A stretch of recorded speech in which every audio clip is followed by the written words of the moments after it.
Mengapa Yesus berdoa begitu kusuk sebelum mengambil keputusan itu? Karena ia mau agar segala sesuatu yang ia putuskan itu sesuai dengan kehendak Allah, bukan atas kemauannya sendiri. Saudari-saudaraku yang terkasih, berjumpa kembali bersama saya, Inspirasiku di Antara. Renungan harian Selasa 12 September, Pekan Biasa ke-23. Semoga kita bersama keluarga, komunitas kita, selalu dalam keadaan baik, sehat, dan tetap bersemangat. Marilah kita mengawali renungan kita hari ini dengan tanda kemenangan Kristus. Dalam nama Bapa dan Putra dan Roh Kudus. Amin. Allah Bapa yang Maha Pengasih, rahmat pengampunan-Mu senantiasa kami terima. Semoga kami pun semakin rendah hati untuk berani meminta maaf dan mengampuni sesama kami, supaya terwujudlah kasih sejati di dunia ini.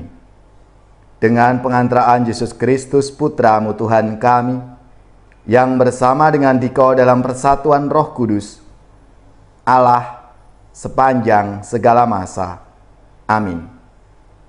Dalam nama Bapa dan Putra dan Roh Kudus. Amin.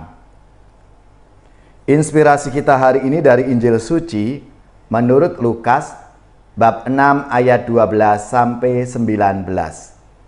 Marilah kita siapkan kitab suci kita masing-masing. Kita akan membaca bersama-sama dan merenungkannya. Sekali peristiwa Yesus mendaki sebuah bukit untuk berdoa. Semalam-malaman ia berdoa kepada Allah. Keesokan harinya ketika hari siang, ia memanggil murid-muridnya dan memilih dari antara mereka 12 orang yang disebutnya rasul. Mereka itu ialah Simon yang diberinya nama Petrus, Andreas saudara Simon, Yakobus dan Yohanes, Filipus dan Bartolomeus, Matius dan Thomas, Yakobus anak Alfeus, dan Simon yang disebut orang Selot, Yudas anak Yakobus dan Yudas Iskariot yang kemudian menjadi pengkhianat. Lalu Yesus turun bersama mereka dan berhenti pada suatu tempat yang datar. Di situ berkumpul sejumlah besar murid-muridnya dan banyak orang lain yang datang dari seluruh Yudea dan dari Yerusalem dan dari daerah pantai Tirus dan Sidon. Mereka datang untuk mendengarkan Dia dan untuk disembuhkan dari penyakit mereka. Juga mereka yang kerasukan roh-roh jahat mendapat kesembuhan. Dan orang banyak itu berusaha menjamah Dia, sebab daripadanya keluar suatu kuasa, dan semua orang itu disembuhkannya. Demikianlah sabda Tuhan. Terpujilah Kristus.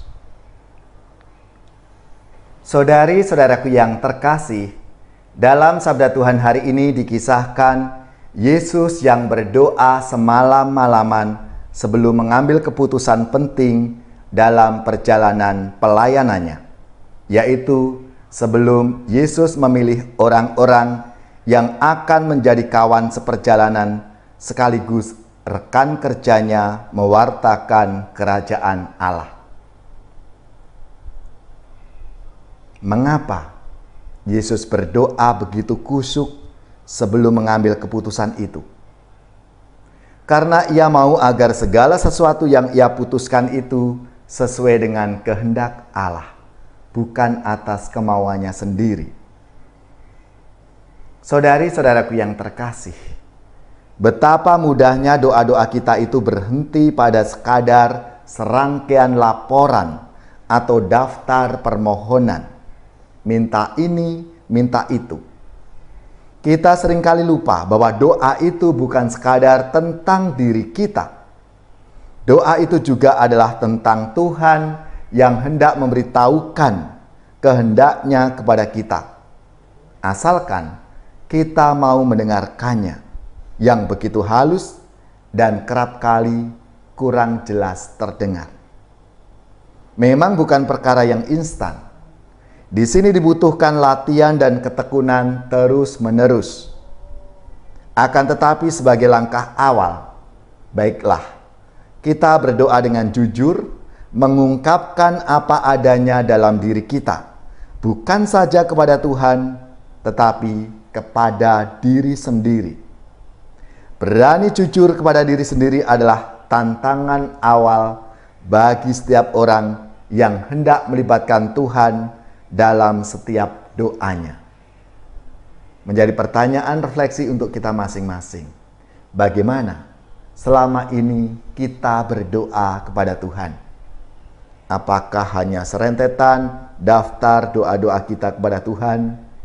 Aku mohon ini, aku mohon itu, supaya aku begini, supaya aku begitu. Atau sungguh-sungguh kita membuka hati di hadapan Tuhan.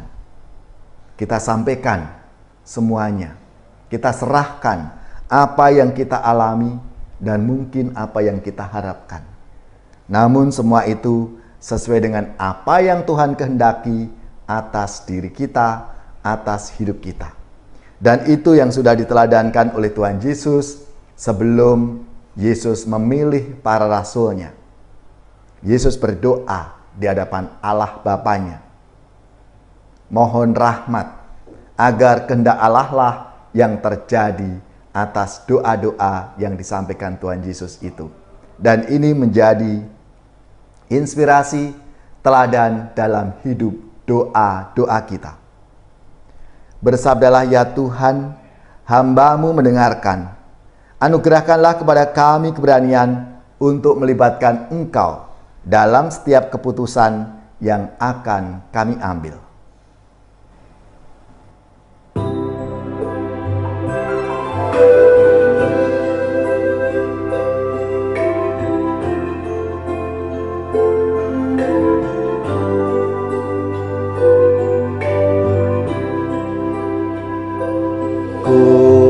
Kumohon ya Tuhan,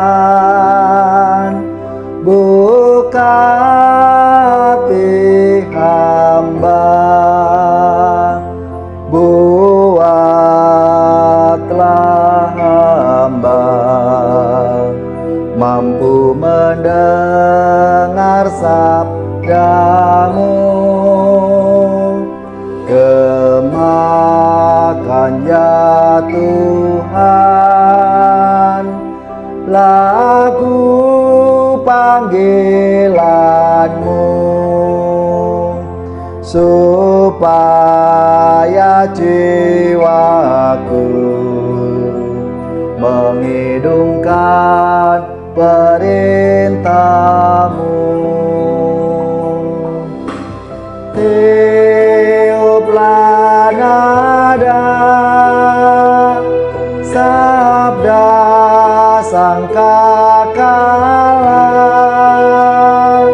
supaya umat-Mu melaksanakan sabda-Mu.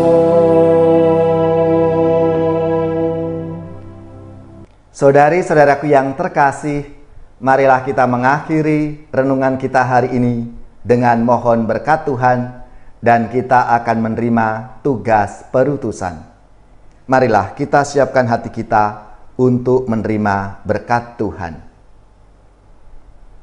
Semoga saudari-saudara sekalian, keluarga, komunitas, orang-orang yang kita doakan, seluruh tugas, belajar, pekerjaan, usaha serta karya pelayanan kita dibimbing, dilindungi dan diberkati oleh Allah yang Maha Kuasa, Bapa dan Putra dan Roh Kudus. Amin.